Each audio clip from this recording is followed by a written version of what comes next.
Excuse me.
അപ്പോൾ ഇതാണ് ഞാൻ ഇത്രയും നാൾ വരാനായിട്ട് ഏറ്റവും കൂടുതൽ ആഗ്രഹിച്ച എൻ്റെ ഏറ്റവും ഫേവറേറ്റ് ആയിട്ടുള്ളൊരു അമ്പലം, തിരുമല ശ്രീ വെങ്കടേശ്വര സ്വാമി സന്നിധി. അപ്പോൾ ഇതാണ് ആ ഒരു ക്ഷേത്രം. ഇതുവരെ ക്യാമറ അലൗഡായിട്ടുള്ളൂ, അല്ലെങ്കിൽ ഫോൺ അലൗഡായിട്ടുള്ളൂ. ഇനി ഇതിനകത്ത് കിടക്കണമെന്നുണ്ടെങ്കിൽ എനിക്ക് രാത്രി 10 മണി കഴിയണം. സ്പെഷ്യൽ പാസ്, സ്പെഷ്യൽ എൻട്രി ഒക്കെ ഉണ്ട്. അപ്പോൾ ഫോണൊക്കെ ലോക്കർ റൂമിൽ കൊടുത്തിട്ട് വേണം പോകാനായിട്ട്.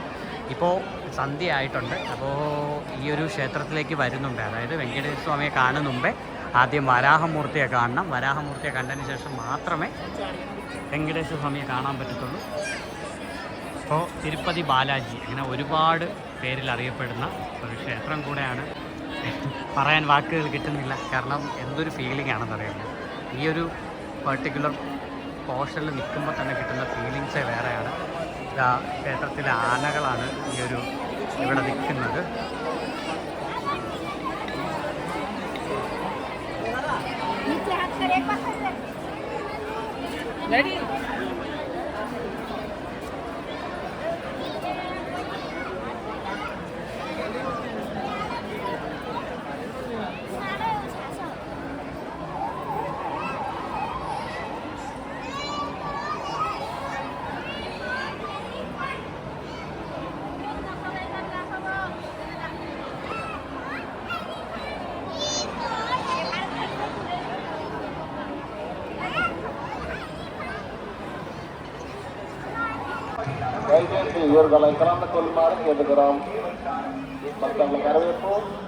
గోవింద గోవింద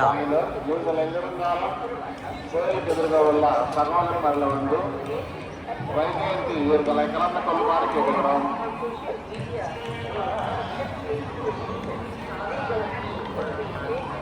ക്ഷേത്രം നൈറ്റ് ആവുമ്പം പൊളിക്കുമെന്നാണ് എൻ്റെ മനസ്സ് പറയുന്നത്. കാരണം അത്രയ്ക്ക് ലൈറ്റും അലങ്കാരങ്ങളും എല്ലാം സെറ്റാക്കി വെച്ചിട്ടുണ്ട്.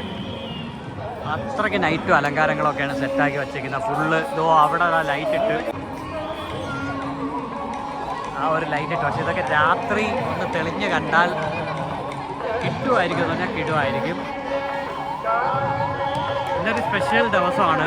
ഭഗവാനായിട്ട് നമ്മളൊന്നും മനസ്സിൽ പോലും വിചാരിക്കാതെയാണ് ഇവിടെ എത്തിപ്പെട്ടത്. ഈ ഒരു ദിവസം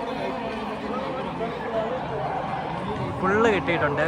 ഫുള്ള് ഇപ്പം ക്ഷേത്രത്തിലേക്ക് ക്യൂ നിൽക്കുവാണ് ഓരോ ആൾക്കാർ. പക്ഷെ നമുക്കിതൊന്നും അല്ല, നമുക്ക് ഒരുപാട് പൊളി പൊളി പൊളി പൊളി പൊളി വാ പൊളിച്ച് ക്ഷേത്രം മൊത്തം നല്ല കിട്ടില്ലമായിട്ട് അലങ്കരിച്ചിട്ടുണ്ട്. ഇപ്പം എങ്ങനെയുണ്ട്? ഇത് ഒരു ക്യാമറയിൽ അൾട്രാ വൈഡ് കൊള്ളുന്നില്ല, അതാണ് സത്യം. കാരണം അത്രയും വലിയൊരു ക്ഷേത്രമാണ്. ആ ഒരു ക്ഷേത്രം എൻ്റെ ഫോണിൻ്റെ ഏറ്റവും വലിയ അൾട്രാ വൈഡിൽ ഞാൻ നിർത്തിയിട്ട് പോലും എനിക്ക് കൊള്ളുന്നില്ല.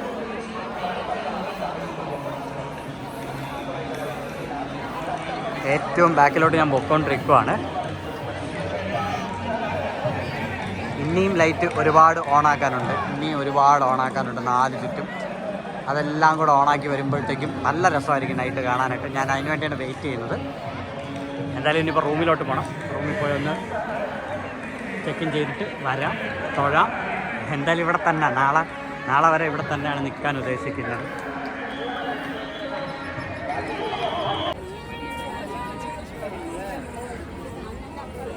തിരുപ്പതി സ്വാമിയെ കാണുന്നതിന് മുമ്പ് ആദ്യം നമ്മൾ പോയി കാണേണ്ടത് വരാഹസ്വാമിയാണ്.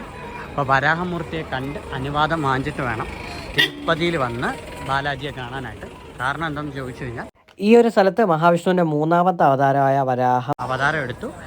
ആ ഒരു അസുരനെ വധിച്ചിട്ടാണ് അദ്ദേഹം ഭൂമിയെ വീണ്ടെടുത്തത്. ആ സമയത്ത് ഈ ഒരു പ്ലേസ് അദ്ദേഹത്തിൻ്റെ സ്വന്തമായിട്ട് തീർന്നതായിരുന്നു.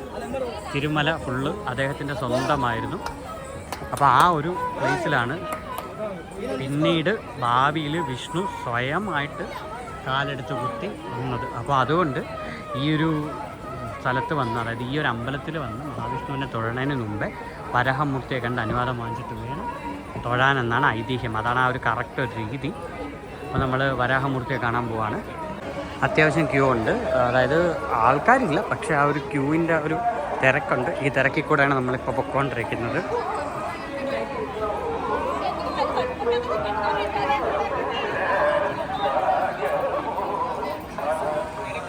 ഇതാണ് അമ്പലത്തിലെ ക്ഷേത്രക്കുളം. ഇതാണ് അമ്പലത്തിൻ്റെ ക്ഷേത്രക്കുളവും കാര്യങ്ങളൊക്കെ. അമ്പലം ഇവിടെ നിന്ന് നമുക്ക് കാണാൻ പറ്റും. ഇങ്ങനെയൊക്കെ കാണാൻ പറ്റുള്ളൂ, അല്ലാതെ അകത്തോട്ടത്ത് പോകാനും വീഡിയോ എടുക്കാനൊന്നും നമുക്ക് പറ്റത്തില്ല. ഇനിയും ക്യൂ ആണല്ലോ. ഈ ക്യൂ ഒന്നൊന്നും തീരുമെന്ന് തോന്നുന്നു. കുറച്ച് വലിയ ക്യൂ ആണ്, വലിയൊരു ക്യൂ ആണ്. അപ്പോൾ കയറി തൊഴുതിട്ട് ഞാൻ വന്ന് പറയാം എങ്ങനെയുണ്ടെന്ന്. കാരണം അകത്തോട്ട് പോകണം, അലൗഡ് ആയിരിക്കത്തില്ല.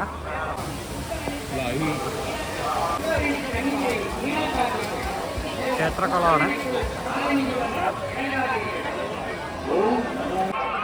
ഇതാണ് വരാഹമൂർത്തി ക്ഷേത്രം. ഇതിനകത്താണ് നമ്മളിപ്പോൾ പോയത്.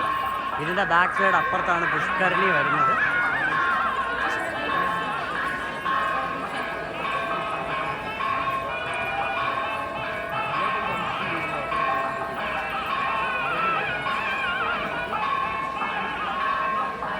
അപ്പോൾ തിരുപ്പതിയിൽ ആദ്യമായിട്ട് വരുന്നവരുടെ ശ്രദ്ധയ്ക്ക് ആദ്യം നേരെ വന്ന് നിങ്ങൾ പുഷ്കരണി തീർത്ഥത്തിൽ കുളിച്ച് അവിടെ തന്നെ ബാത്റൂം, കുളം എല്ലാം ഉണ്ട്. നിങ്ങൾക്ക് കുളത്തിൽ കുളിക്കണമെങ്കിൽ കുളത്തിൽ കുളിക്കാം, അല്ല ബാത്റൂമിൽ പോയി കുളിക്കണമെങ്കിൽ ബാത്റൂമിൽ കുളിക്കാം. എന്നിട്ട് വരാഹമൂർത്തിയെ കണ്ട് തൊഴുത് അനുവാദം വാങ്ങിച്ചതിന് ശേഷം മാത്രമേ തിരുപ്പതി ബാലാജിയെ കാണാൻ പോകാൻ പാടുള്ളൂ. അപ്പോൾ വരാഹമൂർത്തി ക്ഷേത്രത്തിലെ ടൈമിംഗ് വരുന്നത് ശനിയാഴ്ച മുതൽ വ്യാഴാഴ്ച വരെ രാവിലെ 5 മണി തൊട്ട് രാത്രി 9 മണി വരെയാണ് ടൈമിംഗ് വരുന്നത്. എന്നാൽ വെള്ളിയാഴ്ച മാത്രം രാവിലെ ഒരു 6:30 തൊട്ട് രാത്രി 9 മണി വരെയാണ് സമയം വരുന്നത്. അപ്പോൾ നിങ്ങൾ ശ്രദ്ധിക്കേണ്ട കാര്യം എന്ന് പറയുന്നത് ആദ്യം കറക്റ്റ് ഓർഡറിൽ, അതായത് ഫസ്റ്റ് നേരെ വരിക, പുഷ്കരണി തീർത്ഥത്തിൽ പോവുക. അവിടെ തന്നെ ടോയ്ലറ്റും ഉണ്ട്, കുളവും ഉണ്ട്. അവിടെ നിങ്ങൾ കുളിച്ച് ഫ്രഷായി ഡ്രസ്സ് പുതിയതായിട്ട് ചേഞ്ച് ചെയ്യണമെങ്കിൽ നിങ്ങൾക്ക് ചെയ്യാം. ചേഞ്ച് ചെയ്തിട്ട് നേരെ തൊട്ടടുത്തുള്ള വരാഹസ്വാമിയെ പോയി കാണുക. വരാഹസ്വാമിയെ കണ്ട് തൊഴുത് അനുവാദം വാങ്ങിച്ചിട്ട് വേണം തിരുപ്പതി ബാലാജിയെ കാണാൻ പോകാനായിട്ട്. അപ്പോൾ ടൈമിങ്ങും കാര്യങ്ങളൊക്കെ നിങ്ങൾക്ക് മനസ്സിലായെന്ന് വിശ്വസിക്കുന്നു. പിന്നെ ബാക്കിയുള്ള കാര്യങ്ങളെന്ന് പറയുന്നത് ഇത് നേരെ നിങ്ങൾക്ക് ഇങ്ങിറങ്ങി വരാഹസ്വാമി എവിടെയാണെന്ന് ചോദിച്ചു കഴിഞ്ഞാൽ, ആ ടെമ്പിൾ എവിടെയാണെന്ന് ചോദിച്ചു കഴിഞ്ഞാൽ പറഞ്ഞു തരും. ആരോട് ചോദിച്ചാൽ വേണമെങ്കിലും പറഞ്ഞു തരും. കാരണം ഇത് വലിയൊരു ക്ഷേത്രമാണ്. വലിയൊരു ക്ഷേത്രമാണ്. നടന്നാൽ തന്നെ ഒരുപാടുണ്ട്, 4-5 ഗേറ്റുണ്ട്. അപ്പോൾ നിങ്ങൾക്ക് ഐഡൻറ്റിഫയബിളായ കാര്യമാണ് ഈ പറഞ്ഞത്. ഫസ്റ്റ് ഈ റൂട്ട് നിങ്ങൾ പക്കയായിട്ട് ചെയ്തിട്ട് വേണം തിരുപ്പതിയിൽ നിങ്ങൾ അല്ലെങ്കിൽ തിരുമലയിൽ നിങ്ങൾ തൊഴാനായിട്ട്. അപ്പോൾ ഇതാണ് വരാഹ ക്ഷേത്രം. അത് പുഷ്കരണി തീർത്ഥക്കുളമാണ്. ഇത് നമ്മുടെ ബാലാജി ഇരിക്കുന്ന, അതായത് സാക്ഷാൽ മഹാവിഷ്ണു ഇരിക്കുന്ന ക്ഷേത്രം. ഇപ്പം ലൈറ്റൊക്കെ തെളിഞ്ഞ് നല്ല രസമായിട്ടുണ്ട്.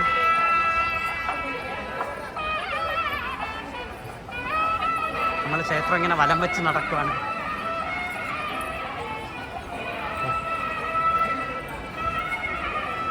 ഈ വീഡിയോ എത്ര മണിക്കൂർ കാണുമെന്നൊന്നും എനിക്ക് അറിഞ്ഞൂടാ, പക്ഷെ ഞാൻ ഫുൾ ലോങ് വീഡിയോ ആയിട്ട് തന്നെ ഇടും.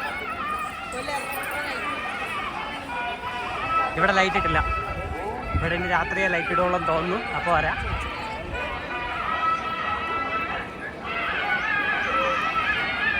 ഇത്രയും ദൂരം നടന്ന് കാലൊന്നും ഇപ്പോൾ അനക്കാൻ വയ്യാത്ത വേദന ഇരിക്കുകയാണ്. കാലിലെ ഉപ്പൂറ്റി ഒന്ന് തറയിൽ വയ്ക്കാൻ വയ്യ. കാരണം രാവിലെ ഇറങ്ങിയതാണ്, രാവിലെ മുതൽ ഇങ്ങനെ നടക്കുവാണ്.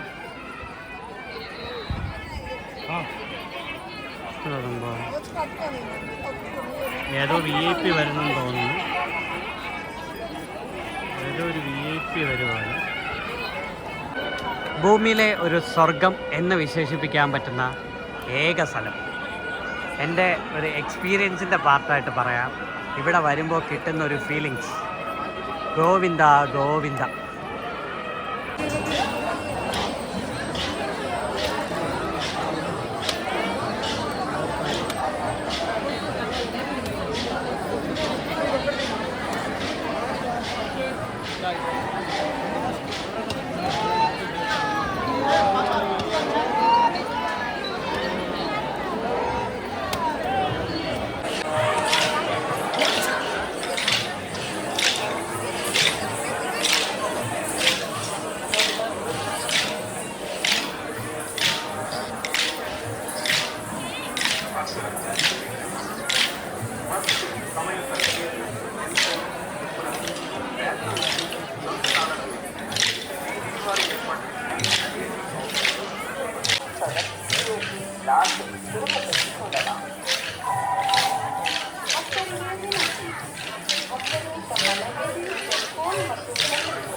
അപ്പോൾ ക്ഷേത്രത്തിൻ്റെ സ്വന്തം റൂമിലേക്ക് നമുക്ക് അലോട്ടായിട്ട് കിട്ടിയിട്ടുണ്ട്. 26 റൂം നമ്പർ, റൂം നമ്പർ 36 നമുക്ക് കിട്ടിയിട്ടുള്ള റൂം നമ്പർ.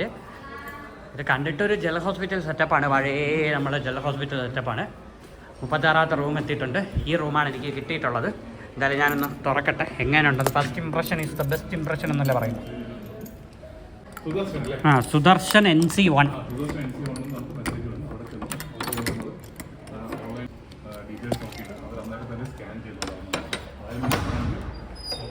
ചിഞ്ചി വാവ്, എങ്ങനെയുണ്ട് പഴയ ഹോസ്പിറ്റൽ?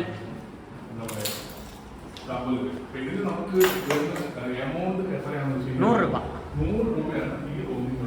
നമ്മൾ ഫസ്റ്റ് നേരെ ബാത്റൂമിലോട്ട് പോകണം. 2 ബാത്റൂം കിട്ടിയിട്ടുണ്ട്. എക്കോയിൽ കേൾക്കും, ബിക്കോസ് ബാത്റൂം എന്തെങ്കിലുമൊക്കെ ഉണ്ടാ ഇല്ല.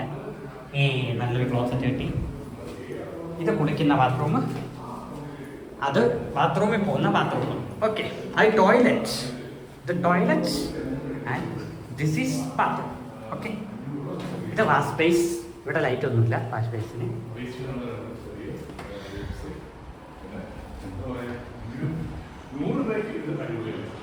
റൂം കൊള്ളാം. 100 രൂപയ്ക്ക് ഇത്രയും നല്ല റൂം വേറെ ഒരിടത്തും കിട്ടത്തില്ല. സ്വാമിയുടെയും സ്വാമിയുടെ വൈഫിൻ്റെയൊക്കെ ഫോട്ടോ വെച്ചിട്ടുണ്ട്. ഇതാണ് കട്ടിൽ, ഡബിൾ ബെഡ് വിത്ത് ഡബിൾ. ഇത് പഴയ ഏതോ ആശുപത്രിയാണ് എനിക്ക് തോന്നുന്നു. ഇവിടെ ഉണ്ടായിരുന്ന പഴയ ആശുപത്രി ഇവർ കൺവേർട്ട് ചെയ്തു ഇങ്ങനെ ദേവസ്വൻ്റെ സ്വന്തം റൂമാക്കിയെന്നാണ്. അതാവാനാണ് ചാൻസ്. പിന്നെ രാവിലെ ചൂടുവെള്ളം വേണമെങ്കിൽ ബക്കറ്റ് എടുത്തുകൊണ്ട് നേരെ അവിടെ പോയാൽ മതി. 25ാമത്തെ റൂമിൻ്റെ അവിടെ നമുക്ക് ഹോട്ട് വാട്ടർ കിട്ടും. പിന്നെ റൂമിൻ്റെ ചടങ്ങ് എങ്ങനെയാണെന്ന് വെച്ചാൽ ഞാൻ പറഞ്ഞില്ലേ, നമ്മൾ നേരത്തെ ബുക്ക് ചെയ്യണം. എപ്പോഴും നേരത്തെ ബുക്ക് ചെയ്തിട്ട് വേണം വരാനായിട്ട്. നേരത്തെ ബുക്ക് ചെയ്താൽ ദേവസ്വമിൻ്റെ ഓൺ റൂം കിട്ടും. വെറും 100 രൂപ മാത്രമേ ചടങ്ങാവത്തുള്ളൂ. വെറും 100 രൂപ മാത്രം നമ്മൾ പൈസ കൊടുത്താൽ മതി. അങ്ങനെ ബുക്ക് ചെയ്തിട്ട് നമുക്ക് ആ ഒരു ടൈം സ്ലോട്ട് തരും. ആ ടൈം സ്ലോട്ടിന് ഒരു 15-20 മിനിറ്റ് മുമ്പേ അവർ ആ ഒരു ബുക്ക് ചെയ്ത ആ ടിക്കറ്റ് തന്നെ എഴുതിക്ക് ഏത് ഓഫീസിൽ ചെല്ലണമെന്ന് ആ ഓഫീസിൽ ചെന്ന് ഇത് കാണിച്ചാൽ മതി. എന്നിട്ട് അവിടെ QR ഒന്ന് സ്കാൻ ചെയ്യുമ്പോൾ 15 മിനിറ്റ് വെയിറ്റ് ചെയ്യാൻ പറയും. 15 മിനിറ്റ് കഴിയുമ്പോൾ നമുക്ക് ഫോണിൽ മെസ്സേജ് വരും ഏത് റൂമാണ് അലോട്ടായിട്ടുള്ളതെന്ന്. അപ്പോൾ നേരെ ആ മെസ്സേജും കൊണ്ട് നേരെ അങ്ങോട്ട് വന്നാൽ മതി. അങ്ങോട്ട് വന്നിട്ട് നമ്മൾ ആ ഒരു മെസ്സേജും ആ പഴയ സ്ലിപ്പും കാണിച്ചു കൊടുക്കുമ്പോൾ അവരത് വെച്ച് അപ്രൂവ് ചെയ്ത് പുതിയൊരു സ്ലിപ്പ് തന്ന് റൂമും എടുത്ത് കൈ തരും. സോ ഇത്രയേ ഉള്ളൂ പ്രത്യേകിച്ച് ചെയ്യാനായിട്ട്. 100 രൂപയ്ക്ക് റൂമും കിട്ടിയിട്ടുണ്ട്. ഇവിടെ ഇപ്പം 35 ആളായിട്ടില്ല, വെളിയിൽ പൂട്ടിയിട്ടേക്കുവാണ്. തൊട്ടപ്പുറത്ത് 34 ആളായിട്ടുണ്ട്. ഇല്ല, 34 ആളായിട്ടില്ല, 33 വരെ ആളായിട്ടുള്ളൂ. ഏതോ പഴയ തിരുവല്ലയിലുള്ള ഹോസ്പിറ്റലാണ്. ഒരു റൂമായിട്ട് വന്നിട്ടുള്ള, പക്ഷേ ഇഷ്ടപ്പെട്ടു. 100 രൂപയ്ക്ക് കിട്ടി. പിന്നെ ബുക്ക് ചെയ്യുമ്പോൾ ഒരു കാര്യം ശ്രദ്ധിക്കണം, 100 രൂപ കൊണ്ട് നിങ്ങൾക്ക് ബുക്ക് ചെയ്യാൻ പറ്റത്തില്ല. റൂം ബുക്ക് ചെയ്യണമെങ്കിൽ മിനിമം 500 രൂപ, അതായത് ഇവരുടെ ഇവരുടെ ഒരു കോഷൻ ഡെപ്പോസിറ്റായിട്ട് 500 രൂപ നിങ്ങൾ കെട്ടി വെക്കണം. 500 രൂപ കെട്ടി വെച്ച് പ്ലസ് നമ്മുടെ റൂമിൻ്റെ 100 രൂപ കൂടെ. ഈ 500 രൂപ അവർ നമ്മൾ ഇവിടുന്ന് വെക്കേറ്റ് ചെയ്ത് 2 ദിവസം കഴിയുമ്പം ഏത് അക്കൗണ്ടിൽ നിന്നാണോ ബുക്ക് ചെയ്തത് ആ അക്കൗണ്ടിലേക്ക് തിരിച്ചു തരുന്നതായിരിക്കും. ഇപ്പോൾ റൂമൊക്കെ എല്ലാവർക്കും ഇഷ്ടപ്പെട്ടില്ല. എനിക്ക് ഇഷ്ടപ്പെട്ടു. ശബരിമലയുടെ റൂമിനേക്കാളും കൊള്ളാം. ശബരിമലയിൽ 1500 രൂപ കൊടുത്ത് ഞാനെടുത്ത റൂമിനേക്കാളും ബെറ്ററാണ് ഇവിടുത്തെ 100 രൂപയുടെ ഈ ഒരു റൂം. ഇന്നലെ രാത്രി അമ്പലത്തിൻ്റെ വീഡിയോസ് എടുക്കണമെന്ന് വിചാരിച്ചു, പക്ഷേ നടന്നില്ല. അമ്പലത്തിൽ 8:30 കഴിഞ്ഞപ്പോൾ നമുക്ക് ദർശനത്തിലേക്ക് പോയി. 10 മണിക്കാണ് നമുക്ക് കിട്ടിയ ടൈം. പക്ഷേ 8:30ക്ക് നമ്മൾ കയറിയിട്ടും 8-9 മണിക്ക് കയറിയിട്ടും നമ്മൾ തൊഴുതിറങ്ങിയത് അറൗണ്ട് രാത്രി 12 മണി കഴിഞ്ഞു. കാരണം അത്യാവശ്യം തിരക്കുണ്ടായിരുന്നു. എന്നാലും ഒരു 2 മണിക്കൂർ, അത് ഇവിടുത്തെ തിരുപ്പതിയുടെ ഇത് വെച്ച് നോക്കുമ്പോൾ വലിയ തിരക്കല്ല. ഇന്നലെ പൊതുവെ തിരക്ക് കുറവായിരുന്നു. കാരണം ഓരോ ആൾക്കാർ 5 മണിക്കൂറും 10 മണിക്കൂറും ഒരു ദിവസമൊക്കെ ക്യൂ നിന്നിട്ടാണ് ഭഗവാനെ ഒന്ന് കാണുന്നത്. പക്ഷേ ഇന്നലെ 2 മണിക്കൂർ മാത്രമേ നിന്നുള്ളൂ. അത് പുള്ളിയുടെ ഒരു കാരുണ്യം എന്ന് മാത്രമേ പറയാം. അപ്പോൾ പിന്നെ ഇന്നലെ രാത്രി പിന്നെ 12 മണിയൊക്കെ കഴിഞ്ഞപ്പോൾ റൂമിൽ ഒന്ന് റെസ്റ്റ് എടുത്തു. വേറെ ഒരിടത്തും ഇറങ്ങിയൊന്നുമില്ല. അപ്പോൾ ഇന്ന് രാവിലെ ഇറങ്ങിയിട്ടുണ്ട്. രാവിലെ ഒരു 7 മണി ആയിട്ടുണ്ട്. ഇപ്പോൾ അമ്പലത്തിലെ മണിയടിയാണ് ഈ കേൾക്കുന്നത്. പിന്നെ അമ്പലത്തിലോട്ട് പൊയ്ക്കൊണ്ടിരിക്കുവാണ്. പിന്നെ ഇവിടെ പറയുവാണെങ്കിൽ ഇവിടുത്തെ റൂമും കാര്യങ്ങളൊക്കെ നിങ്ങൾക്ക് ഓൺലൈനായിട്ട് ബുക്ക് ചെയ്ത് വരുവാണെങ്കിൽ അതിൽ തന്നെ അതിൻ്റെ സെൻറ്റർ കാണിക്കും. ആ സെൻറ്റർ നോക്കി പോവുക. ഓരോ ആൾക്കാർക്ക് ഓരോന്നായിരിക്കും കിട്ടുന്നത്. അപ്പോൾ നിങ്ങൾ അതൊക്കെ നോക്കി വേണം പോകാൻ. അല്ലാതെ നമുക്കിവിടെ കാണിക്കാനായിട്ട് അങ്ങനെ ഒരു പർട്ടിക്കുലർ സ്പോട്ട് ഇല്ല. ഓരോ ആൾക്കാർക്ക് ഓരോന്നാണ് കിട്ടുന്നത്. അതിപ്പോൾ അമ്പലത്തിൽ തൊഴാൻ പോകുന്ന സമയത്ത് ഫോണോ കാര്യങ്ങളോ ഒന്നും എടുക്കാൻ പാടില്ല. അങ്ങനെയൊക്കെ ഉണ്ട്. ഞാൻ ഫോൺ റൂമിലൊക്കെ വച്ചിട്ടാണ് പോയത്.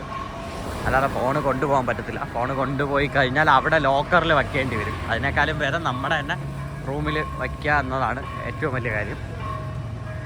ഇത് ഫ്രീ കോമൺ ലഗേജ് ഡെലിവറി സെൻ്ററാണ്. അപ്പം ഇത് ലഗേജ് നമ്മൾ ഒരു അടുത്ത് കൊടുത്തിട്ട് നമുക്ക് മറ്റൊരിടത്തു നിന്ന് എടുക്കാം. അങ്ങനെ ഇവിടെ ഒരുപാട് ഇതുണ്ട്. അപ്പോൾ നിങ്ങൾ അതൊക്കെ നോക്കിയും കണ്ടൊക്കെ ചെയ്യുക. പിന്നെ ഇവിടെ ഒരുപാട് ഈ പറയുന്ന വഴികളുണ്ട്. ഒരുപാട് വഴികളുണ്ട്. അത് വേറൊരു വഴിയാണ്. ഗർഭഗൃഹം, അന്നപ്രസാദ് കോംപ്ലക്സ്.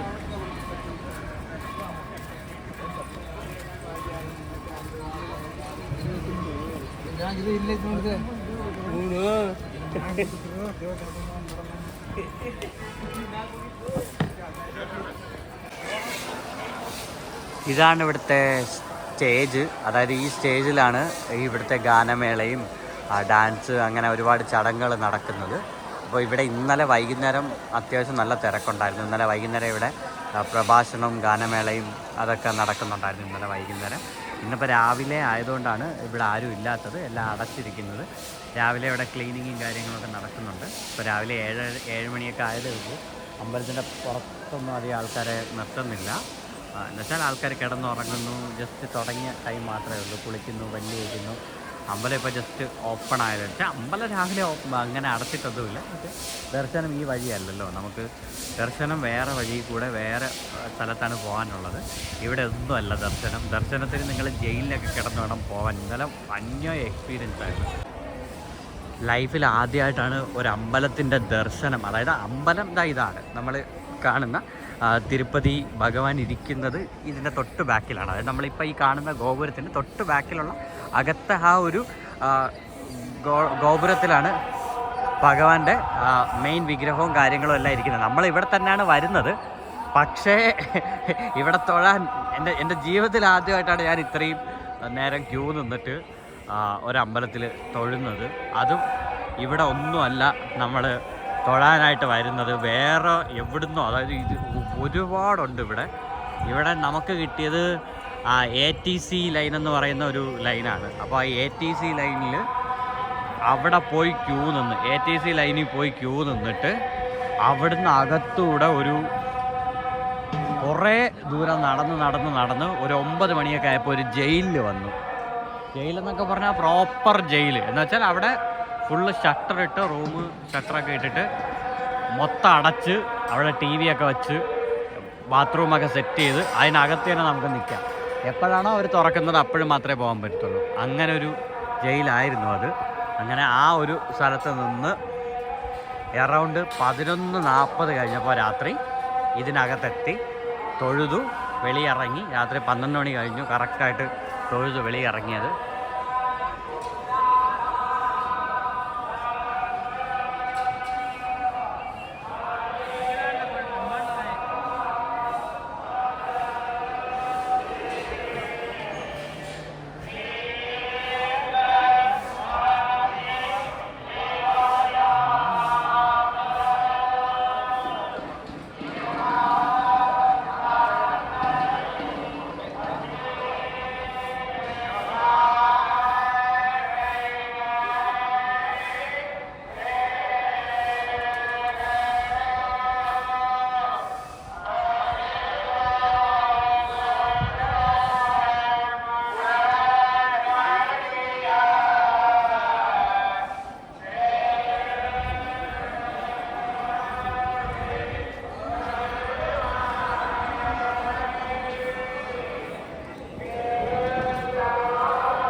അമ്പലത്തിൽ എല്ലാവരും ദീപം തെളിയിക്കുന്നത് ദോ അവിടെയാണ്. ദോ ആ മുകളിൽ കാണുന്ന ആ പ്ലേസിലാണ് അമ്പലത്തിൽ ദീപം തെളിയിക്കുന്നത്, വിളക്ക് കത്തിക്കുന്ന സ്ഥലം. അപ്പോൾ അത് അത്രയും ഹൈറ്റിലാണ് ഇരിക്കുന്നത്. അപ്പോൾ അവിടെ നിന്നാണ് ഇങ്ങോട്ട് താഴോട്ട് വരുന്നത്. ഇപ്പോൾ എല്ലാവരും അങ്ങ് ഇറങ്ങി പോകത്തില്ല, അവിടെ നിന്ന് തൊഴുതിട്ട് പോണവരുണ്ട്. പിന്നെ ഇവിടെ ഓരോ പരിപാടികളൊക്കെ നടക്കുന്നതുകൊണ്ടാണ് ഇവരുടെ ഈ ഡ്രസ്സ് ഇങ്ങനെ ഇരിക്കുന്നത്.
కమ్మికో లోపల ఆడబిట్ట ఉంటుంది, అవతల అయితే ఉండదు. చెప్తున్నా అయిపోయిన దెబ్బలు కింద పెడతారా, దీపాలు ఎన్ని పైన పెట్టాలా, మధ్యలో పెట్టి చాలా కాలిపోతుంది. మీరు దండ పెడతారు, చదివికి వెళ్తారు, మమ్మల్ని పట్టుకుంటారు.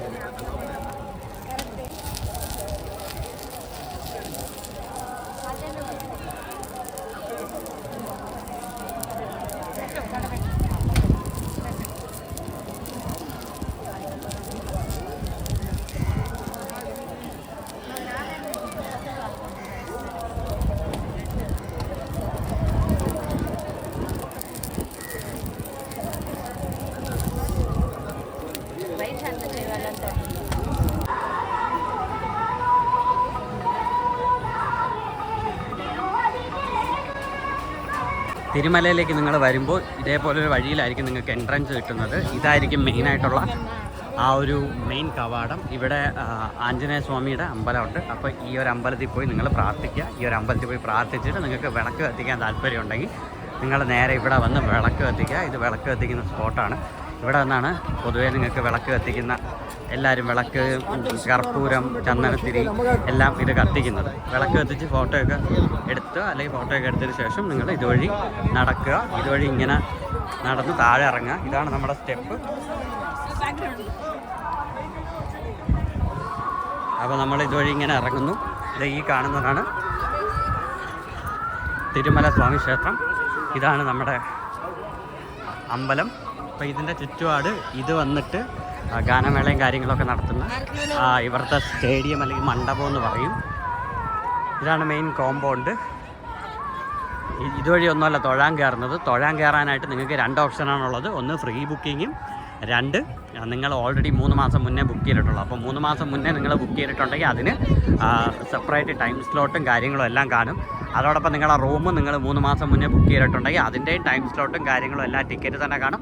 അതായത് സെൻറ്റേഴ്സിൽ പോകണം. അതായത് നിങ്ങൾ തൊഴാനായിട്ട് നിങ്ങൾക്ക് ഇപ്പം നമുക്ക് ARC ക്യാമ്പ് എന്ന് പറയുന്ന അല്ലെങ്കിൽ ARC മെയിൻ എന്ന് പറയുന്ന അവിടെയാണ് പോവേണ്ടത്. കാരണം അവിടെ നിന്നാണ് നമ്മൾ തൊഴാനായിട്ട് വരുന്നത്. അപ്പോൾ അതേപോലെ നിങ്ങളുടെ റൂമും ഇതെല്ലാം അങ്ങനെ ഓരോ പർട്ടിക്കുലർ പോയിൻറ്റുകളാണ് ഉള്ളത്. അപ്പോൾ അവിടെ പോവാം. ഫ്രീ ദർശനം എങ്ങനെയാണെന്ന് ചോദിച്ചു കഴിഞ്ഞാൽ അത് നിങ്ങൾ തിരുമലയിൽ ചെന്ന്, അതായത് നമ്മൾ തിരുമല അല്ല, ഫ്രീ ദർശനം നിങ്ങൾ തിരുപ്പതിയിൽ നിന്ന് ഫ്രീ ദർശനത്തിൻ്റെ ടിക്കറ്റ് എടുക്കണം. ടിക്കറ്റ് അത് ഒരു ദിവസം 30,000-40,000 പേർക്ക് മാത്രമേ അത് കൊടുക്കത്തുള്ളൂ.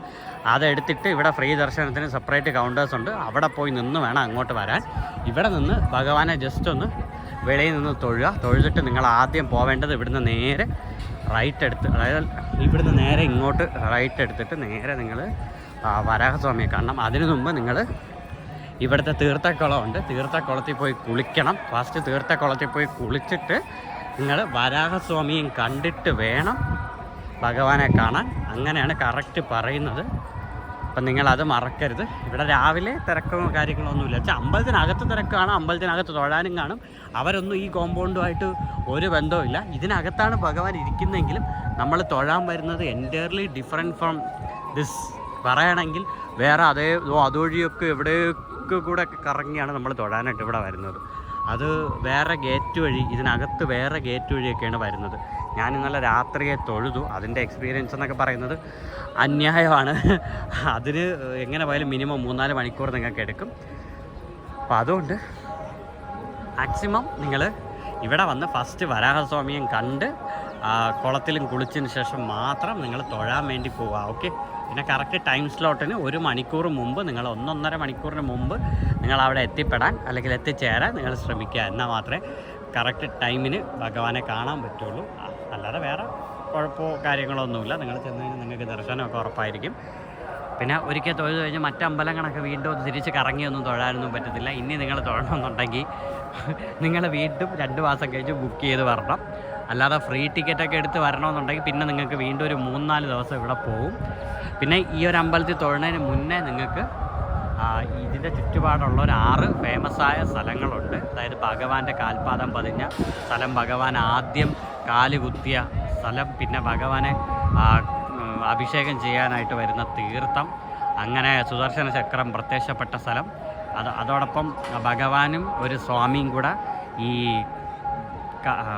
പകിട കളിച്ച സ്ഥലം, ഡൈസ് കളിച്ച സ്ഥലം, അങ്ങനത്തെ ആ സ്വാമി ജീവിച്ചിരുന്നൊരു സ്ഥലം. അങ്ങനെ ഒരുപാട് സ്ഥലങ്ങൾ ഇതിൻ്റെ ചുറ്റുപാടുണ്ട്. അവിടെയൊക്കെ പോയി ഒന്ന് എക്സ്പ്ലോർ ചെയ്യാൻ നോക്കുക. കാരണം അവിടെയൊക്കെ പോയി എക്സ്പ്ലോർ ചെയ്ത് ഭഗവാന്റെ ആ ഒരു മഹത്വം നമ്മൾ മനസ്സിലാക്കിയിട്ട് ഭഗവാനെ കണ്ടു കഴിഞ്ഞാൽ അത്രയും ഒരു പുണ്യമാണെന്ന് കരുതുന്നു. കാരണം ഇവിടെ പൊതുവേ വരുന്ന ആൾക്കാർ നേരെ വരുന്നു, വരാഹസ്വാമിയെയും കുളത്തിലൊന്നും മുങ്ങാതെ ഡയറക്റ്റായിട്ട് പോയി ഭഗവാനെ തൊഴുതിട്ടാണ് പോകുന്നത്. പക്ഷേ നിങ്ങൾ ഒരിക്കലും ആ മിസ്റ്റേക്ക് ചെയ്യരുത്. ആദ്യം വരാഹസ്വാമിയെ കണ്ട് അനുമതി വാങ്ങിച്ചതിന് ശേഷം മാത്രമേ തിരുമലയിൽ വന്ന് തൊഴാവൂ. അത് എന്തുകൊണ്ട് പറയുന്നതെന്ന് ചോദിച്ചു കഴിഞ്ഞാൽ, മഹാവിഷ്ണു 2ാമത്തെ അവതാരമായ വരാഹസ്വാമിയുടെ അവതാരം എടുത്ത സമയത്ത് ഹിരണ്യാക്ഷൻ എന്ന് പറയുന്ന അസുരനിൽ നിന്ന് ഭൂമിദേവിയെ വീണ്ടെടുത്ത സമയത്ത് വരാഹസ്വാമിക്ക് കൊടുത്ത ഒരു സ്ഥലമാണ് ഈ തിരുപ്പതി അല്ലെങ്കിൽ തിരുമല എന്ന് പറയുന്നത്. ഈ എൻ്റയർ സ്ഥലം വരാഹസ്വാമിയുടെ സ്വന്തത്തിലിരുന്ന സ്ഥലമാണ്. അപ്പോൾ ഈ സ്ഥലത്തിലാണ് പിന്നെ കുറേ നാൾ കഴിഞ്ഞ് ഭൃഗുമുനി നമ്മുടെ മഹാവിഷ്ണുവിൻ്റെ നെഞ്ചിൽ ചവിട്ടിയതും ശ്രീവത്സം വന്നതും. അങ്ങനെ ശ്രീവത്സം ഉണ്ടായ സമയത്ത് മഹാലക്ഷ്മി പറഞ്ഞു, അങ്ങയുടെ നെഞ്ചിലാണ് ഞാൻ കുടികൊള്ളുന്നത്, അതുകൊണ്ട് എന്നെ ഭൃഗുമുനി അപമാനിച്ചു എന്ന് കരുതി മഹാലക്ഷ്മി വൈകുണ്ഠം വിട്ടുപോയി, വൈകുണ്ഠം നിന്ന് ഇറങ്ങിപ്പോയി. അപ്പോൾ ഭഗവാൻ അത് സഹിച്ചില്ല. അപ്പോൾ പുള്ളിക്ക് മഹാലക്ഷ്മിയെ കണ്ടെത്താനും ആയില്ല. അങ്ങനെ ഭഗവാൻ ആദ്യം, അതായത് ഭഗവാൻ അങ്ങനെ ഭൂമിയിലേക്ക് വന്ന സമയത്ത് ഭഗവാന്റെ കാൽപാദം പതിഞ്ഞ മണ്ണാണ് ഈ പറയുന്ന തിരുമല. അപ്പോൾ അങ്ങനെ കാൽപാദം പതിഞ്ഞ് ഒരു മനുഷ്യരൂപത്തിൽ ഇവിടെ തപസ് ചെയ്തു. അങ്ങനെ തപസ് ചെയ്ത് കുറച്ച് നാൾ കഴിഞ്ഞപ്പോൾ ഭഗവാന് വിശപ്പും ദാഹവും തോന്നി. ആ സമയത്ത് ശിവനും ബ്രഹ്മാവും പശുവിൻ്റെ രൂപത്തിൽ വന്ന് പാല് കൊടുക്കുകയും ആ ടൈമിൽ ഒരു കൃഷിക്കാരൻ തൻ്റെ പശുവാണ് ഇങ്ങനെ ഒരു അന്യനായ ഒരാൾക്ക് പാല് കൊടുക്കുന്നതെന്ന് പറഞ്ഞ് ഒരു മഴ എടുത്തെറിയുകയും അത് പശുവിൻ്റെ ദേഹത്ത് കൊള്ളാതെ ഭഗവാൻ ഏറ്റുവാങ്ങുകയും, പിന്നെ ഇവിടെ വേറൊരു അമ്മൂമ്മ ഉണ്ടായിരുന്നു, പുള്ളിക്കാരുടെ പേര് ഞാൻ മറന്നുപോയി. ആ ഒരു അമ്മൂമ്മയുടെ വീട്ടിൽ പോയി ഭഗവാൻ താമസിക്കുകയും അങ്ങനെ ആകാശരാജൻ്റെ പുത്രിയായിട്ട് മഹാലക്ഷ്മി പുനർജനിക്കുകയും, അങ്ങനെ ഭഗവാൻ ഒരു ദിവസം ചുമ്മാ നടന്ന സമയത്ത് ഒരു ആന ഒരു പെൺകുട്ടിയെ ഓടിക്കുന്നത് കണ്ട് ആ ആനയിൽ നിന്ന് ആ പെൺകുട്ടിയെ രക്ഷിക്കുകയും ചെയ്തു. അങ്ങനെ രക്ഷിക്കുന്ന സമയത്താണ് അത് മഹാലക്ഷ്മിയാണെന്ന് മനസ്സിലാവുകയും ഭഗവാൻ തൻ്റെ ഇഷ്ടം ആകാശരാജനോട് പറയുകയും അങ്ങനെ അവരെ വീണ്ടും ഒന്നിപ്പിക്കുകയും ചെയ്തു. ആ സമയത്ത് ഭഗവാന്റെ കൂടെ ഭൂമിദേവിയുണ്ട്. അതായത് ഭൂമിദേവിയും ശ്രീദേവിയും കൂടെ ചേർന്ന് തിരുക്കല്യാണമായിട്ടാണ് വെങ്കടേശ്വരൻ ഇവിടെ കല്യാണം നടത്തിയത്. ആ സമയത്ത് കല്യാണ ചെലവ് കംപ്ലീറ്റ് വഹിച്ചത് കുബേരൻ. അപ്പോൾ ഇതാണ് ഈ ഒരു തിരുമലയുടെ ഐതിഹ്യം വരുന്നത്. അപ്പോൾ ആ കുബേരൻ കല്യാണ ചെലവ് വഹിച്ച സമയത്ത് ഭഗവാന്റെ കയ്യിലൊന്നുമില്ലല്ലോ. അപ്പോൾ ഭഗവാൻ പറഞ്ഞ കാര്യം, എന്നെ ഈ ഒരു തിരുമലയിൽ വന്ന് ഭക്തൻ എന്നെ ഇവിടെ വന്ന് കണ്ട് കാണിക്കയിടുന്നു, ആ കാണിക്ക മൊത്തം മൊത്തം കുബേരൻ്റെ കടമായിട്ട് ഞാൻ തന്നോളാം. അപ്പോൾ ഭഗവാൻ ഇവിടെ കുബേരൻ്റെ കടപ്പെട്ടാണ് ജീവിക്കുന്നത്. കുബേരന് വേണ്ടിയുള്ള കടം ഭഗവാൻ അടച്ചുകൊണ്ടിരിക്കുന്നു. നമ്മൾ ഇവിടെയുള്ള ഈ ഒരു ഹുണ്ടി, അതായത് ഇവിടുത്തെ നമ്മുടെ കാണിക്ക വഞ്ചി എന്നൊക്കെ പറയത്തില്ല, ആ ഒരു കാണിക്ക വഞ്ചിയിലേക്ക് ഈ ഒരു പൈസ ഇടുന്നത് മൊത്തം ഭഗവാന് വേണ്ടി നമ്മൾ ഭഗവാന്റെ കടം അടയ്ക്കുന്നതാണ്. അപ്പം മനസ്സിലായില്ലേ? ഇതൊക്കെയാണ് തിരുപ്പതിയുടെ ഐതിഹ്യം. അപ്പം വരാഹമൂർത്തിക്ക് ഭഗവാൻ അന്ന് അനുഗ്രഹം കൊടുത്തു. എന്നെ ഇവിടെ ആര് തൊഴാൻ വന്നാലും ആദ്യം വരാഹമൂർത്തിയെ കണ്ട് അനുഗ്രഹവും അനുവാദവും വാങ്ങിച്ചതിന് ശേഷം മാത്രമേ എന്നെ കണ്ട് തൊഴാവൂ. അപ്പോൾ അതുകൊണ്ടാണ് ഞാൻ പറഞ്ഞത് വരാഹമൂർത്തി അത്രയും ഇമ്പോർട്ടൻസ് ആയ ഒരു വ്യക്തിയാണ്. വിഷ്ണുവിൻ്റെ മൂന്നാമത്തെ അവതാരമാണ് മത്സ്യം, കൂർമ്മം, വരാഹം. അപ്പോൾ ആ വരാഹമൂർത്തി എന്ന് പറയുന്നത് അത്രയും പ്രാധാന്യമുള്ള ഒരു ഡയറ്റിയാണ്. അപ്പോൾ നിങ്ങൾ മസ്റ്റായിട്ടും വരിക. പിന്നെ ഇവിടുത്തെ തീർത്ഥക്കുളത്തിലും കൂടെ കുളിക്കാൻ ശ്രമിക്കുക. തീർത്ഥക്കുളത്തിൽ കുളിച്ചതിന് ശേഷം വരാഹമൂർത്തിയെ കണ്ടതിന് ശേഷം നിങ്ങൾ ഭഗവാനെ തൊഴാം. ഓക്കെ. അപ്പോൾ നിങ്ങൾക്ക് ഇവിടെ ഒരുപാട് എക്സ്പ്ലോർ ചെയ്യാനായിട്ടുള്ള സമയം കിട്ടും. കാരണം ഇപ്പം ഞാൻ എടുത്ത ടൈം എന്ന് പറഞ്ഞാൽ രാത്രി ഒരു 10 മണിക്കാണ്. പക്ഷേ ഞാനിവിടെ വൈകിട്ട് ഒരു 5 മണിക്ക് ഇവിടെ എത്തി. അപ്പോൾ 5 മണി ടൈമിലെത്തിയിട്ട് നേരെ കുളത്തിൽ പോയി കൈയും കാലും കഴുകി, ഞാൻ കുളിക്കാൻ നിന്നില്ല, കൈയും കാലും കഴുകിയിട്ട് നേരെ വരാഹമൂർത്തിയെ ഒന്ന് കണ്ടു. എന്നിട്ട് രാത്രി 10 മണിക്കാണ്. അപ്പോൾ once again I am signing off. അതായത് ഞാനിവിടുന്ന് പോവാണ്. ഇനി എന്ന് വരുമെന്ന് എനിക്ക് ഒരു ഐഡിയ ഇല്ല. കാരണം എൻ്റെ 30 വയസ്സിനിടയ്ക്ക് ഞാൻ ആദ്യമായിട്ട് വന്നത്, ഒരുപാട് വർഷം കൊണ്ട് ഞാൻ ആഗ്രഹിക്കുകയാണ് ഈ ഒരു അമ്പലത്തിൽ വരണം ഒരുപാട് നാളായി. അപ്പോൾ അതിന് ഈ ഒരു ടൈമാണ് വിധിച്ചത്. അത് പൊതുവേ ഒരു സ്പെഷ്യൽ ദിവസവും കൂടെ ആയിരുന്നു. അതെന്താണെന്ന് എൻ്റെ വീഡിയോ ഫുള്ള് കണ്ടാൽ നിങ്ങൾക്ക് മനസ്സിലാവും. കാരണം ഇന്നലെ ഭഗവാന്റെ വളരെ ഫേവറേറ്റായ ഒരു ദിവസം കൂടെയാണ്. അറിയാതെയാണ് ഇവിടെ വന്നത്. അപ്പോൾ എനിവേ ഞാൻ പോവാണ്. അപ്പോൾ തിരുപ്പതിയിൽ നിന്ന് ടാറ്റ പറയാണ് ഭഗവാനോട്. ഇനി എന്ന് വരുമെന്നൊന്നും എനിക്കറിയില്ല. വീണ്ടും വരാൻ അങ്ങ് അനുവദിച്ചാൽ ഞാൻ വീണ്ടും വരും. സൂൺ അനുവദിക്കട്ടെ എന്ന് ഞാൻ വിചാരിക്കുന്നു, അഭ്യർത്ഥിക്കുന്നു, അപേക്ഷിക്കുന്നു. ഈ ഒരു മലയ്ക്ക് മറ്റൊരു പ്രത്യേകതയും കൂടെ ഉണ്ട്. നിങ്ങൾ ഈ ഒരു മല ഒന്ന് ഒബ്സർവ് ചെയ്ത് നോക്കുക. ഈ ഒരു മലയെ കണ്ടിട്ട് എന്തെങ്കിലും പ്രത്യേകത ഒന്നുണ്ടോ? ഈ ഒരു മല കാണുമ്പോൾ സാക്ഷാൽ മഹാവിഷ്ണുവിൻ്റെ മുഖം പോലെയാണ് കാണുന്നത്. ഒന്ന് ശ്രദ്ധിച്ച് നോക്കുക, ഇനിയെങ്കിലും ഒബ്സർവ് ചെയ്യുക. ഓക്കെ. തിരുപ്പതി വന്നിട്ട് തിരുപ്പതി ലഡുവിനെ കുറിച്ച് പറഞ്ഞില്ലെങ്കിൽ എന്താണ് കാര്യമല്ലേ? അതായത് തിരുപ്പതി ലഡു എവിടെ കിട്ടുമെന്ന് ചോദിച്ചു കഴിഞ്ഞാൽ നമ്മൾ ആ വരാഹമൂർത്തി ആ കുളത്തിൻ്റെ ഒക്കെ അവിടെ പോകത്തില്ലേ, അതിൻ്റെ അവിടെ നിന്ന് കുറച്ചുകൂടെ ബാക്കിലോട്ട് പോയാൽ നിങ്ങൾക്ക് തിരുപ്പതി ലഡു വാങ്ങിക്കാൻ പറ്റും. നിങ്ങൾക്ക് നേരത്തെ ടിക്കറ്റ് കൂടെ ബുക്ക് ചെയ്യാം. പിന്നെ ടിക്കറ്റ് എടുക്കുന്നവർക്ക് ഒരു ലഡു ഫ്രീ ആണ്. അതുമാത്രമല്ല നിങ്ങളുടെ കയ്യിൽ ചുമ്മാ പൈസ കൊണ്ട് കൊടുത്താൽ അവർ ലഡു തരും. ലഡു ചുമ്മാ നിങ്ങൾക്ക് പോയി വാങ്ങിക്കാവുന്നതാണ് അവിടുന്ന്. രാവിലെ കാപ്പി കുടിക്കാനായിട്ട് പോയി ഇഡ്ഡലി, സാമ്പാർ, ചമ്മന്തി കൊള്ളത്തില്ല, അഡ്ജസ്റ്റ് ചെയ്യാന്നേ ഉള്ളൂ. വട മാത്രം കൊള്ളാം. പിന്നെ ഇവിടുത്തെ അന്നദാന മണ്ഡപത്തിലൊന്നും പോകാൻ ടൈം കിട്ടിയില്ല, അതുകൊണ്ട് പോയില്ല.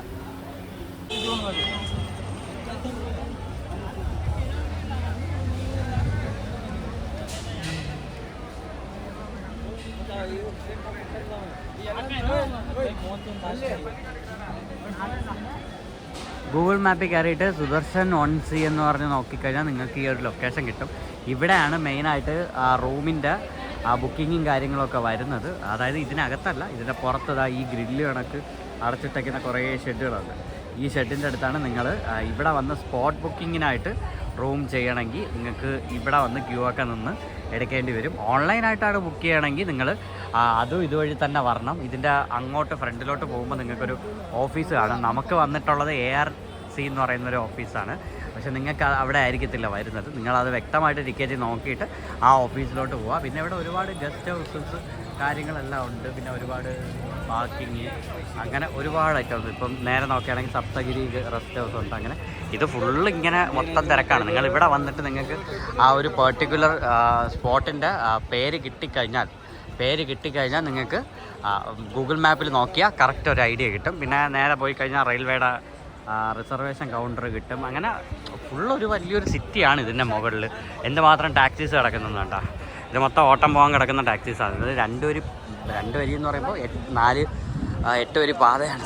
8 മീൻസ് ഫുട്പാത്തും കൂടെ ചേർത്താണ് ഞാൻ പറയുന്നത്. കാരണം ഫുട്പാത്ത് തന്നെ നമ്മുടെ അവിടുത്തെ നാഷണൽ ഹൈവേയുടെ സൈഡ് റോഡിനേക്കാളും വലുതാണ് ഇവിടുത്തെ ഫുട്പാത്ത്. അപ്പോൾ അത്രയും വലിയ ലെവലിലേക്കാണ് ഇവിടുത്തെ കാര്യങ്ങളെല്ലാം പോകുന്നത്. അപ്പോൾ നിങ്ങൾ മാപ്പിട്ട് നോക്കി പോകുന്നത് കുറച്ചുകൂടെ ബെറ്റർ ആയിരിക്കും. പിന്നെ തമിഴ് ഓർ ഹിന്ദി അറിഞ്ഞാൽ ബെറ്റർ ആയിരിക്കും. തമിഴ് ഓർ ഹിന്ദി അറിഞ്ഞു കഴിഞ്ഞാൽ നിങ്ങൾക്ക് വളരെ സ്മൂത്തായിട്ട് കാര്യങ്ങൾ നടക്കും. തമിഴ്, ഹിന്ദി അതാണ് ഇവിടുത്തെ മെയിനായിട്ട് ഉള്ള ലാംഗ്വേജ്. പിന്നെ തെലുങ്ക് അറിയാമല്ലോ, തെലുങ്ക് ഇവിടെ എല്ലാവർക്കും അറിയാം. അപ്പോൾ നമുക്ക് തമിഴ് കുറച്ചറിയാവുന്നതുകൊണ്ട് പിടിച്ചു നിൽക്കാൻ പറ്റി. പക്ഷേ ഹിന്ദി എനിക്കറിയില്ല, എൻ്റെ കൂടെ വന്ന ചേട്ടനറിയാം, അതുകൊണ്ട് പിന്നെ കുഴപ്പമില്ല. പിന്നെ ഒരുപാട് കടകളും കാര്യങ്ങളൊക്കെ ഉണ്ട്. കയ്യിൽ ഫണ്ടുണ്ടെങ്കിൽ ഇതിലൊക്കെ നടന്ന് അങ്ങോട്ടും ഇങ്ങോട്ടും ഒക്കെ ചോദിച്ച് പറഞ്ഞ് മേടിക്കാം. ഞാൻ പിന്നെ അധികമായിട്ടൊന്നും മേടിച്ചിട്ടില്ല, കാരണം ഫണ്ട് വളരെ കുറച്ചാണ് കൊണ്ടുവന്നത്.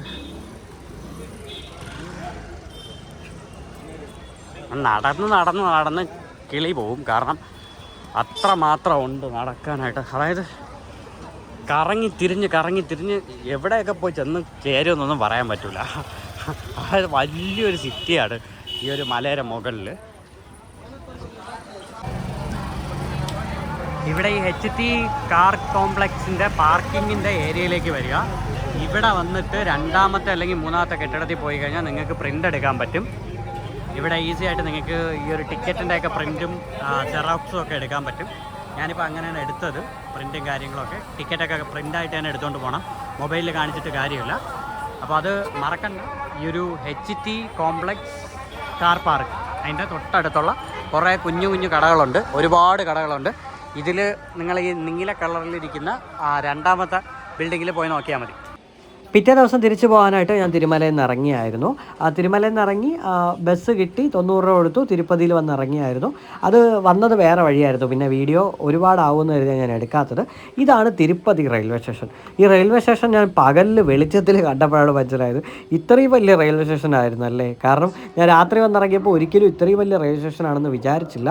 അവർ വലിയ കെട്ടിടമാണ് കെട്ടുന്നത്. എന്തായാലും കംപ്ലീറ്റ് ആയിക്കഴിഞ്ഞാൽ അടിപൊളിയായിരിക്കും. എനിക്ക് തോന്നുന്നു ഞാൻ ഈ ഒറ്റ ഇപ്പോഴത്തെ ബിൽഡിംഗ് കണ്ടിട്ട് എനിക്ക് ട്രിവാൻഡ്രം സെൻട്രലിനേക്കാളും വലിയൊരു റെയിൽവേ സ്റ്റേഷനായിട്ട് തോന്നി. അപ്പോൾ എന്തായാലും ട്രെയിൻ വരാൻ വേണ്ടി വെയിറ്റ് ചെയ്യുകയാണ്. എനിക്ക് 2:30 ട്രെയിൻ ഉള്ളത്. അപ്പോൾ അതിന് വരുന്നവരെ ഇനി റെയിൽവേ സ്റ്റേഷനിൽ ഇരിക്കണം. അത് കൊല്ലത്തിലേക്കാണ് പോകുന്നത്, അതായത് ഡയറക്റ്റാണ് തിരുപ്പതിയിൽ നിന്ന് കൊല്ലം വരെ ത്രൂ ഔട്ട് ഒരു ട്രെയിനുണ്ട്. വലിയ തിരക്കൊന്നുമില്ല. ഞാൻ ഓൾറെഡി അങ്ങനെ നോക്കിയാണ് ബുക്ക് ചെയ്തത്. അപ്പോൾ കൊല്ലത്തെത്തിയിട്ട് പിന്നെ കൊല്ലത്ത് നിന്ന് ബസ് പിടിച്ച് തിരുവനന്തപുരത്ത് ഇറങ്ങാനാണ് പ്ലാന്. കൊല്ലത്തുനിന്ന് ഈസി ആയിട്ട് തിരുവനന്തപുരം ബസ് കിട്ടും, സൂപ്പർ ഫാസ്റ്റ് കിട്ടും. അതൊരു 1.5 മണിക്കൂറിനകത്ത് തിരുവനന്തപുരം എത്തിയാൽ പിന്നെ എൻ്റെ വീട്ടിലേക്ക് വരാനായിട്ട് വലിയ സമയമൊന്നുമില്ല, 1/2 മണിക്കൂറും കൂടെ. അപ്പോൾ അത്ര മാത്രമേ ഉള്ളൂ. അപ്പോൾ എന്തായാലും തിരുപ്പതി യാത്ര വളരെ അടിപൊളിയായിരുന്നു, നല്ലൊരു യാത്രയായിരുന്നു. പിന്നെ ഈ റെയിൽവേ സ്റ്റേഷനിൽ നമുക്ക് വാട്ടർ ബോട്ടിൽ കൊണ്ടുവന്നാൽ 5 രൂപയ്ക്ക് 1 ലിറ്റർ ഫിൽറ്റർ ചെയ്ത വാട്ടർ കിട്ടും. അല്ല 10 രൂപ എടുത്തു കഴിഞ്ഞാൽ 1 ലിറ്റർ വെള്ളവും കിട്ടും. അപ്പോൾ കുപ്പി കളയാതിരുന്നാൽ ബെറ്റർ ആയിരിക്കും. അതേ കുപ്പി കൊടുത്താൽ 5 രൂപയ്ക്ക് തന്നെ 1 കുപ്പി വെള്ളം കിട്ടും. അപ്പോൾ ഇതേപോലത്തെ മറ്റൊരു യാത്രയായിട്ട് വീണ്ടും കാണും വരെ ബൈ ബൈ.